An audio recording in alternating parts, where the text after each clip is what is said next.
Yeah, I mean, football takes you some weird places, man, but it takes you to some different place that you never thought you'd be. I know you guys can all attribute to that. I mean, you guys have all been at a bunch of different spots, from Tony, Noah, Cedric, and Tom. I mean, you've been all over the place for football, and that's one thing we try to tell guys all the time is football's going to take you to special places, man, and get you to meet some special people. And I mean, meeting you guys specifically. I mean, you, like Coach Marab said, obviously I wasn't there for the end of 16, but just seeing you guys. From some of you guys were there in 14, Cedric, and then 15 and 16. It was awesome to see what you guys did. Even after leaving, it was just incredible. Like, yeah, those were some dudes right there. Hey, Thomas, how can you describe? Because we've got some guys that are transferring, from 4-year schools for different reasons. But what would be some things you could talk about? In your experience coming from a 4-year program into a 2-year program. I guess for me, both as an individual and an athlete, coming from a 4-year school to a 2-year school, it really helped me mature in a lot of ways that I wasn't. I thought I was ready for something, and in reality, I wasn't. So for one, like putting on weight, becoming stronger, faster, giving more time to catch up on my academics, because that's an area I was never paid enough attention to, I guess. And the other thing is I tried to treat it the same as a 4-year school when I was here at SBCC. And I guess the structure that you run your program as and your staff runs it as really allowed me to do that successfully. So I guess if these guys come with the right attitude, treat it like you say, like it's the big time where you're at, they'll be able to go on and do everything they could put their mind to, in my opinion. So. And then how about you, Noah? Coming from another community college and transferring here. Oh, hold on. Kind of go along with what Thomas said. It was it made me mature a lot. I was going to a community college in my hometown in Bakersfield, and it was like being at home, but not being at home because you're still in college, and it was just a weird kind of dynamic. Then when I got to Santa Barbara, I also treated it like it was a 4-year university. I went hard. I was focused on school more. It's kind of that first time being away from home for me. And it was like, okay, it's time to really take this seriously because, one, you're paying for school. You're paying for living in Santa Barbara, which is not cheap at all. So it kind of puts that extra edge on you to really get things done and really grow up and be responsible for yourself and your actions. And I really think it made me compete more. It made me not take things for granted as much either, definitely. And it made me just work for everything that I had. And you always preach, like, treat everything like the big time and you'll get to where you want to be. And that's what happened for me. I never even started in high school, played junior college, treated it like the big time, and I ended up getting a scholarship. So I was grateful for it. You didn't run the option at Bakersfield High? I mean, I got to, but I never started, so. I love it. Man.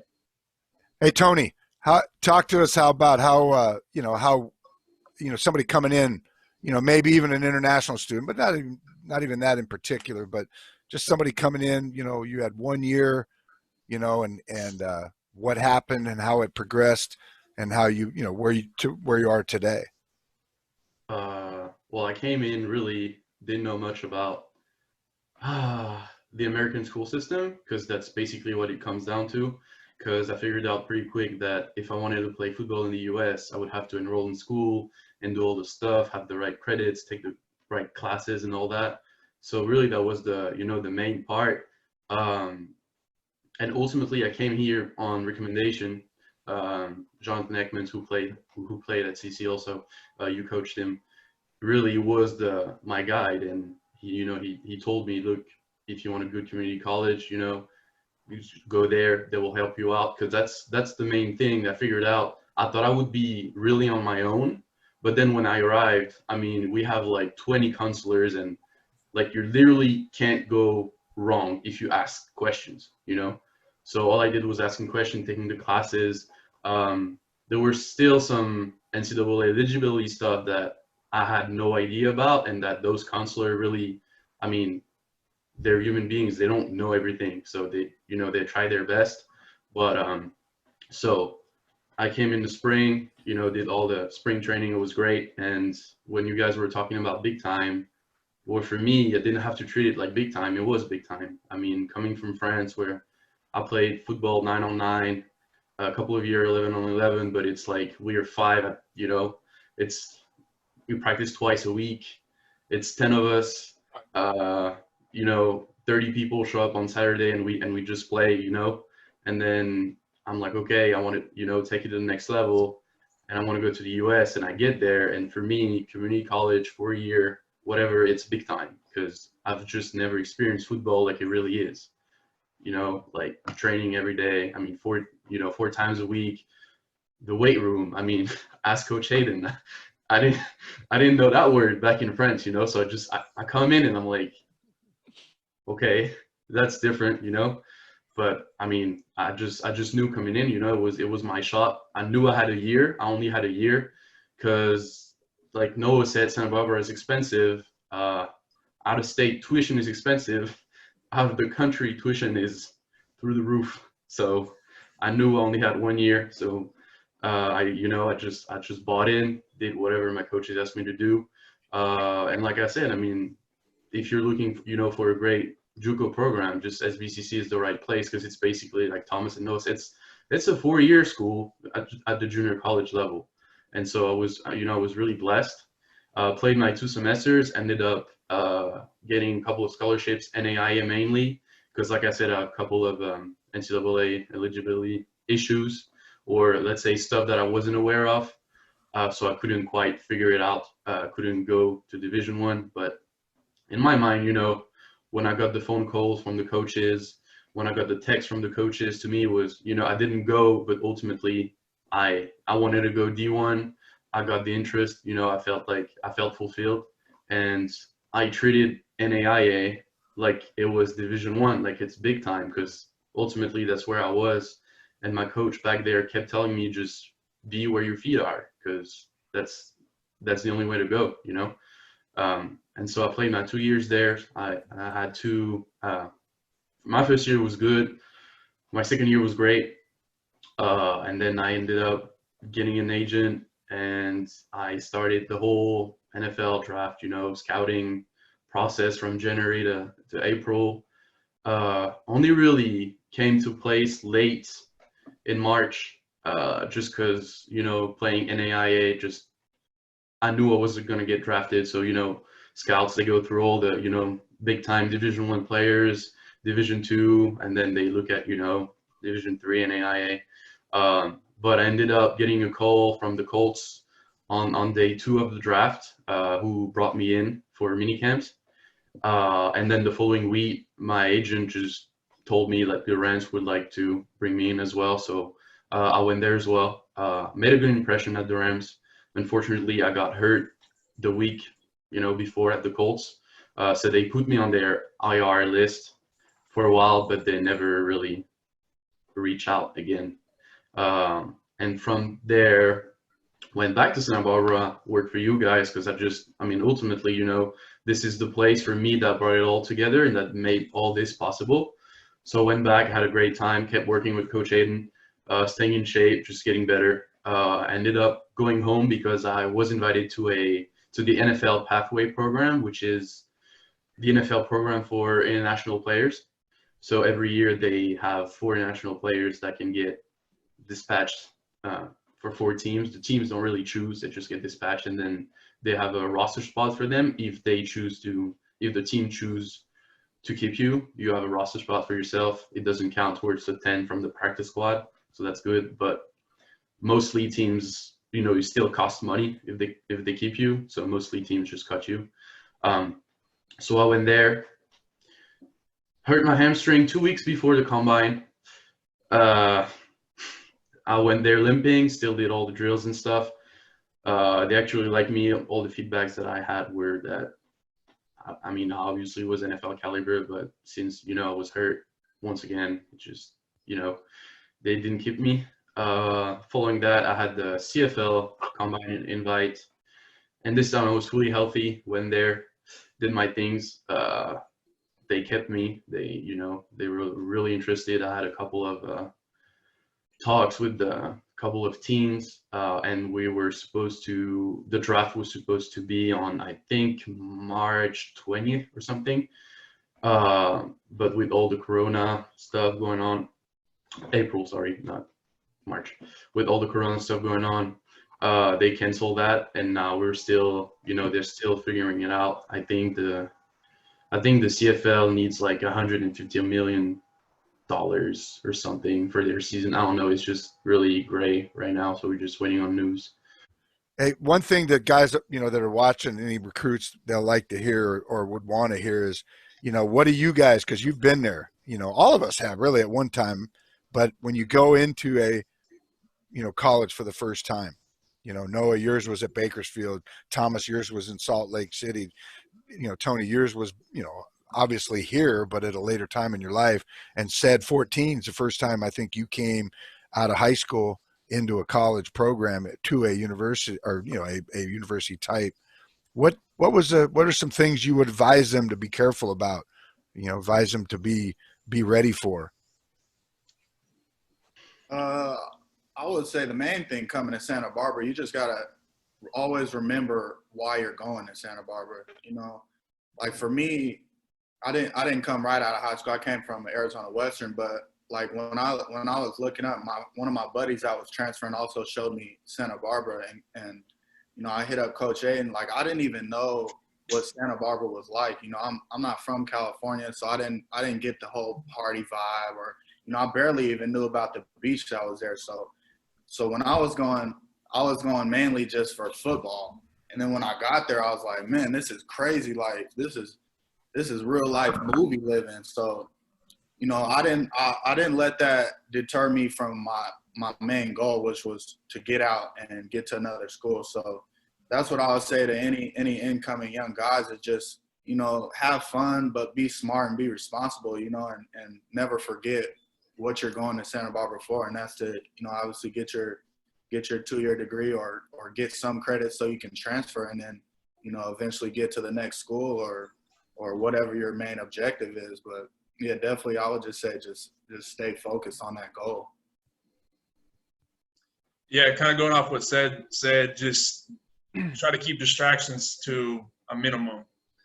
Go in knowing why you're going, what your goals are, what you're trying to accomplish, and don't get deterred from that, because once you get deterred from that, you're going to lose sight of what you're trying to do. You're going to get distracted by, a girl over there, a party over there, the beach over there, whatever. If you go in being laser focused on what you're trying to accomplish, you can go anywhere. You can go to Santa Barbara, you can go to Bakersfield, you can go to Utah. If you're focused on what you're trying to do, you're not going to get off of your path of what you're trying to accomplish. Yeah, I think that's pretty well said. Go ahead, Tony. Go first. I was about to say I agree with you. One big thing for me was also keeping your circle close, or really choosing carefully who you hang out with, because obviously you're leaving high school, you're leaving home, you're leaving your childhood friends. So you're really over there by yourself, and mostly, you don't really know a lot of people. And so that's why you really got to be careful about who you hang out with, because those relationships ultimately will really influence you a lot. So I'd say really be careful with who you hang out with, and really try to, maybe stick with the football guys, just stick with the guys that are here for the same reason you are here. That will make things easier. And I'm not saying don't talk to anybody else, but really be careful who you're spending time with.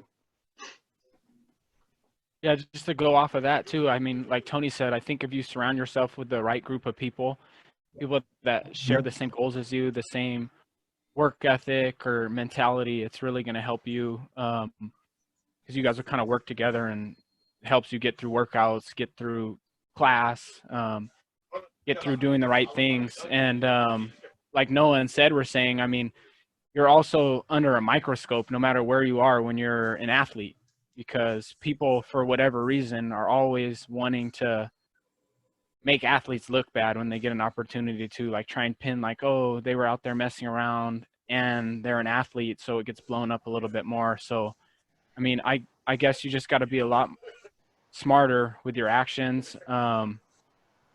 And just in general, like Cedric was saying, just remember what you're there for. Set goals, manage your time, things like that are all very important in ultimately doing what you want to do. Cedric, I forgot you went to Arizona Western, man. You are old. Dang. Oh, I'm old. I'm Dang. 25 in March. Holy smokes. Hey, you're going to be collecting Social Security here pretty quick, man. Come on, I I'm forgot older. you. I'm not old. Hey, Thomas, tell me this, because, you know, you had that unique situation where you went to, you know, right out of high school, man, you went to a 4-year. You know, Noah had a situation. He went kind of to the local JC, which is, you know, it's going to a college, but you went a long way away from home. And how do you compare your experience that first year at Salt Lake as, you know, in comparison to when you came back and now you're at your local JC living in Santa Barbara? So when I first got to Utah, I was only 17. So understandably, I was really homesick, and that was something that took about like a week or two to start to get over. So that was definitely pretty difficult. But overall, it was a great experience. Leaving home is never easy. But if you surround yourself with good people and find the right people on your team, they'll help you get through it. And I enjoyed my time in Salt Lake City. I learned a lot. I don't think, like I was kind of saying earlier, I don't think I was mature enough at the time for where I was at. And I found that out the hard way. And then I came back to, I think like I've said many times to you, one of the best decisions I've ever made in my entire life was coming back to Santa Barbara City College and giving myself the opportunity to not only grow as an athlete, but grow as a person just in general. I definitely think it helped shape my character, helped me just develop into an overall better person. So, you know, basically, but it's like you've experienced it. You've gone to a college. 17, are you kidding me? There are not many 17-year-olds that are ready emotionally for that, you know, and that, like said, you know, you get kind of overwhelmed with, and he wasn't 17 when he came here. He was a little older, but it's like, those are the years, those 17, 18, 19 years, so that's when you get, you know, that's when you develop a lot. And when you're away from home, and Salt Lake's not, you know, it's not France, no. but the fact of the matter is you're away, you're on your own, and it can be overwhelming. And you know, just a lot of people aren't ready. And then you came here, did a great job for us, you know, outstanding player, student, and just got yourself in position to achieve what every single one of you guys have talked about. You know, and I said, I wish you would have said it differently, because I know what you meant, but it's like, I don't want people just coming here to get out. You know what I mean? Come here, give it everything you got, both student and as athlete, develop, get as good as you possibly can be as a student and an athlete, and then put yourself in a better position. And it goes back to what Thomas said, a better position to be successful when you do make that move to the Weatherford or to the Ada Oklahomas, or you know, and Tony, you have a you know, an experience that is similar but different. You know, you all had that, but you were all more prepared to be successful from this program, and that's what I pride, you know, ourselves, you know, this program on. You know, and you guys are great ambassadors for that. You know, and I get that whole, hey man, remember what you're getting there. You're getting there to get out. Well, hey, let's slow it down a little bit, man. Let's take step by step, and let's give everything we have to each one of those steps. And then, Thomas, you're much better. You were much more ready for college when you left here and went to El Paso. And every one of you guys were much more ready to go, just emotionally, you know, and maturity wise, to be successful at that next level. Coach Aiden. Sure.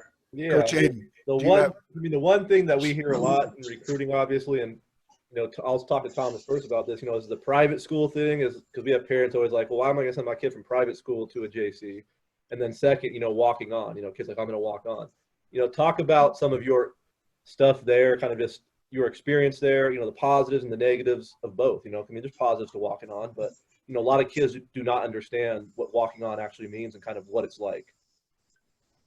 So I preferred walk on at the University of Utah, coming straight out of high school, and I was pretty excited because I kind of screwed up a lot of opportunities for myself coming out of high school because I didn't have grades in high school. And it was definitely it was a challenge. Being a walk on at a Pac-12 school was a challenge, and I can't emphasize that enough.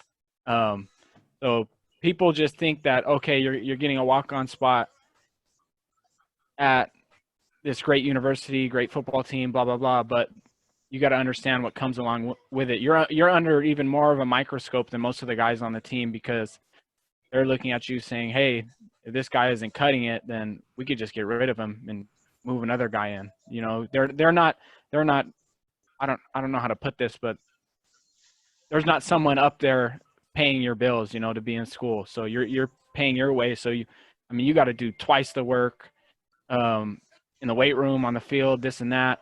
So I'd say if an opportunity like that presented itself for someone looking to weigh their options with a junior college and a walk-on opportunity, if I could do it all over again, I told my dad this numerous times, I would have gone to JC straight out of high school. And it would have allowed me to develop size-wise. I wasn't big, definitely maturity, like I've been saying. I was only 17, so I wasn't mature. I had 26-year-old guys at Utah that were playing offensive line that I had to line up against every day at practice. I'm a little 17-year-old, and I'd say for developmental reasons, for academic reasons, maturity reasons, are all things to look at when you're weighing an option like that. It's not, you can't just look at the football aspect, and I think that's what I did originally, and ultimately I don't think it was the right decision for me personally. Yeah, and that's what we talk to guys about is, if you have a walk-on offer, that's awesome, congratulations, but at the end of the day, you have to talk to people that have gone that route. And that's why I always encourage guys that have the walk-on so they understand what they're getting into, because if they don't, they're going to be shocked. Oh yeah, no. Coaching the 4-year level and just hearing the stuff, it's like, oh, he's just a walk-on. I'm like, yeah. As a coach, that's part of why I can't coach the 4-year level, because that's how they get treated. It's like, because at junior college, we're all walk-ons. That's kind of exactly. Yeah. And that's why I enjoy this level. This is about the highest I'd want to go, after going to the 4-year level, because like you have kids there that are busting their butt and they're pretty equal, but it's like, well, why does he have a scholarship and that kid doesn't? Well, yeah, the biggest thing that I learned from my freshman year in college, being at the University of Utah, I learned real quick that that level of football is a business, and if they don't like somebody, they're going to get rid of you like that. I tell you, Thomas, from being at that level, like Rob mentioned, having been at that level, having recruited guys and signed this guy and then recruited this guy as a walk-on, it's just a fact, man. The guy that got the scholarship is going to get the treatment. He's going to get the full chance. And the guy that was a walk-on, if all of a sudden he turns out to be better than the scholarship guy, what's that say about me and my recruiting? And so what I try to tell guys is you got to understand something, man. Being a walk-on is way different than being on scholarship. But guys like you did, at a certain point, you got kind of overwhelmed by hey, I'm a recruited walk-on at a Pac-12 school. That all sounds nice when you write it down on the press release. Yeah, from Bishop, but it's a whole different thing when you actually get there and you're going against those 26-year-olds, and you're going against those guys that are pretty dang good, you know. And then, like you told me, I remember you telling me that the coach, you liked the linebacker coach, but I think you had a change.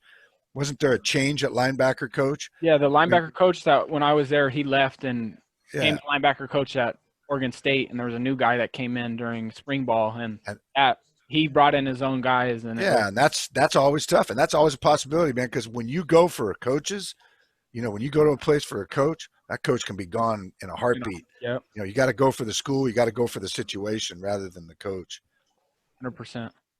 And then Noah and Cedric can both talk about this. Noah first, because you went to a local JC, and I did the same thing, so I can talk about it. But from your perspective, you know, just kind of what it was, kind of why you went that route initially. And, you know, because for me, I know I didn't go anywhere else. I didn't even know what Santa Barbara City College was when I was going to junior college. You know, I didn't do any research, but back then we didn't have computers, so that's probably why. But, you know, you speaking about that, and then Cedric kind of going the out-of-state JUCO route first, kind of what the difference was and kind of just the difference in general and, you know, being here versus there. So my situation was, like I said earlier, I didn't get to start in high school. We ran a triple option. We ended up getting to win a state championship in high school, which was awesome, but I didn't feel like, you know, that was where I wanted to stop. I wanted to play college football ultimately. And so I had options to either go to JUCO or take a couple Division III offers. And I didn't really like any of the Division III offers. You know, there's a couple schools in LA, and with Division III, you can't get an athletic scholarship. It's all academic.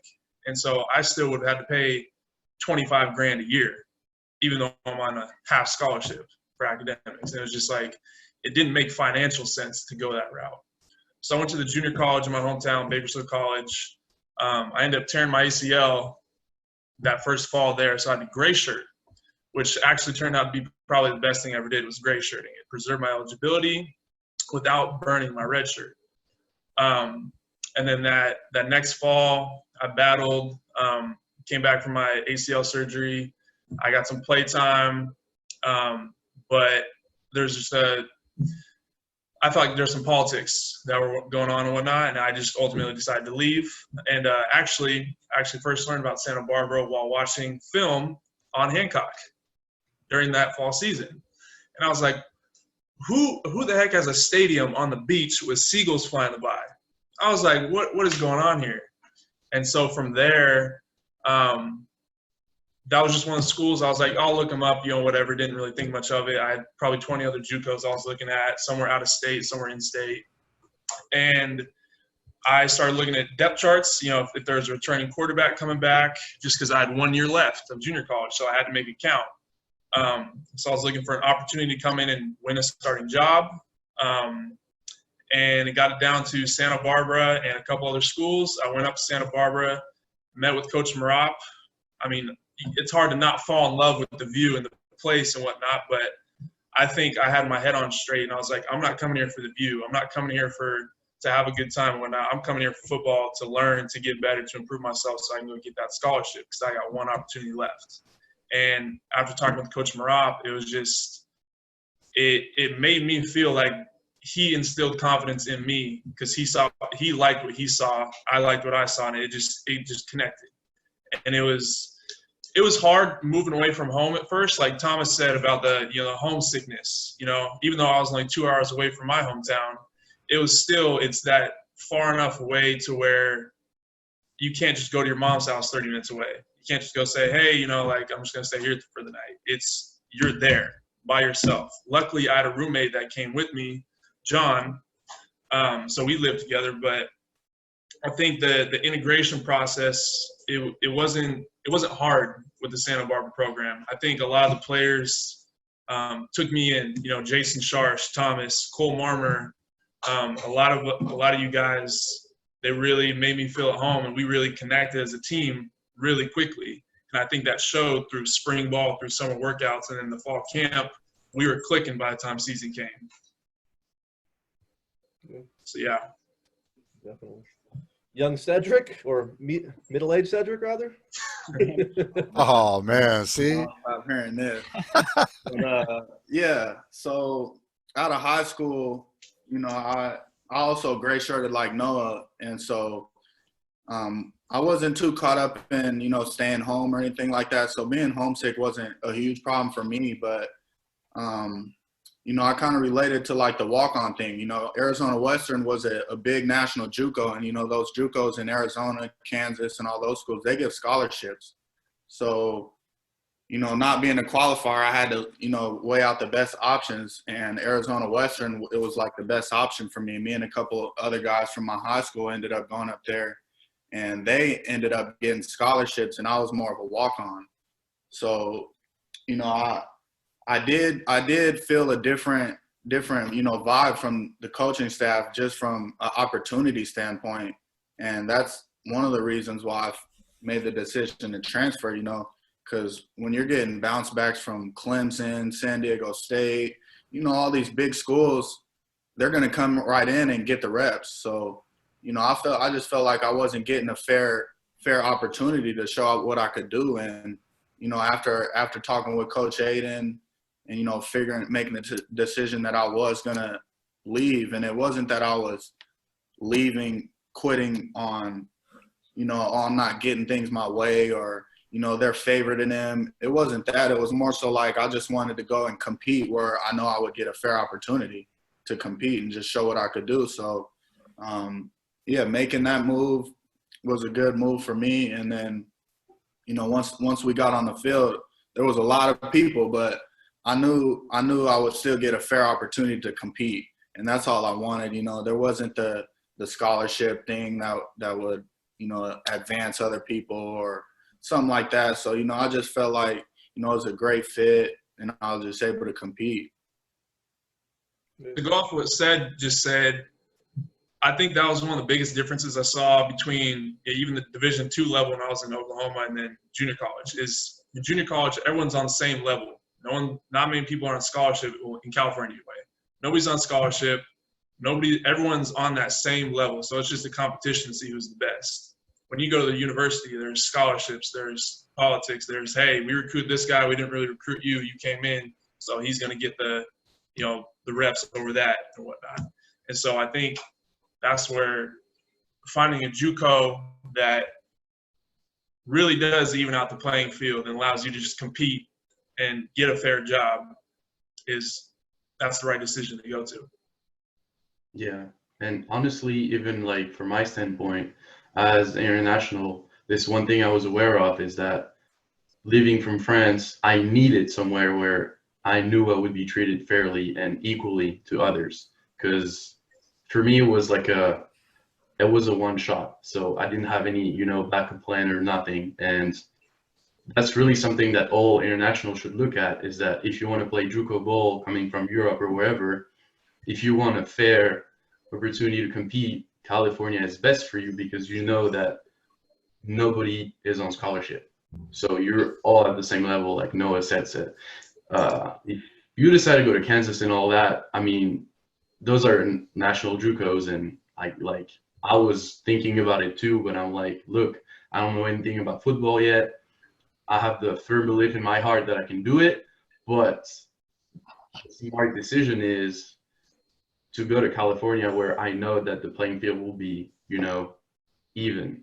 And I mean, you never know, you won't know the coaches in advance. You never know, their views. And I was a little bit scared of what if they don't like me just because I'm French, what happens if I'm just good, but they're like, yeah, he's French, just, stuff like that. And honestly, I think it's really something that should be taken into consideration if you come from out of the country. I think it's really important to have a plan and take, really think things through. And that's why I chose also like California and JUCO. And that's what Jonathan Aikman's also told me. And I think it's really important. I tell you guys, Coach Aiden's right. I mean, this is a special group in my heart, and not just because we won games, but it's how we won games, and, from said coming back from 14 and then came back, after the 15 year and came back in 16, and Thomas coming back as a bounce from Utah, and Noah coming from Bakersfield. Tony, you're from France, and I'd had some background with you through John Ackman's, and but seeing it all come together, with Billy and Isaac and a lot of good people, not just players, but good people. That's what makes my feeling about you guys and real special. I mean, it's not a cliche. It's true. It's a very special, special feeling. You talk about the Lashes and the Hollies and Coopers and the Tony Andersons, and, having him come back and work with us that last spring was awesome. It was awesome because, first of all, our guys are looking at him going, holy smokes, and watching him work out. And they're like, oh my God, that guy's 6'4". He played what? Was he a D end? No, he was a freaking DB. What? you know, and you know, so I mean, it's pretty cool. But when you say that, it's not all about being 6'4". It's about being a dude. And you guys, all four of you guys know, and even Rob, you know, when you're a dude to me, you know, if I ever say you're a dude on Twitter or some kind of response, that's a special word for me because it encompasses it all: character, integrity, hard work, you know, class. And I'm not trying to get sentimental, but you guys bring a lot of pride and joy to me. And I just want you guys to know that, you know, and I see Thomas a lot being around town. I don't see you guys near enough, but it's pretty special. And you guys, you made a mark here in this program, and a good mark. And I just want you guys to know that, and I want you guys to please stay in touch with me and come back to a game if and when we get out of the house and get back on that field behind me.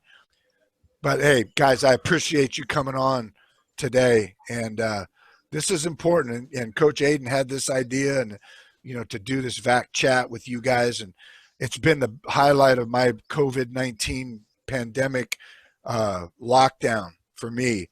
Was talking to you guys and seeing you guys. Thank God for Zoom. Because if it was on the phone, it wouldn't be the same. What's that cough? What was that cough? Yeah. No, I'm good. I'm good. Hey, I'm good. At least you coughed into your elbow.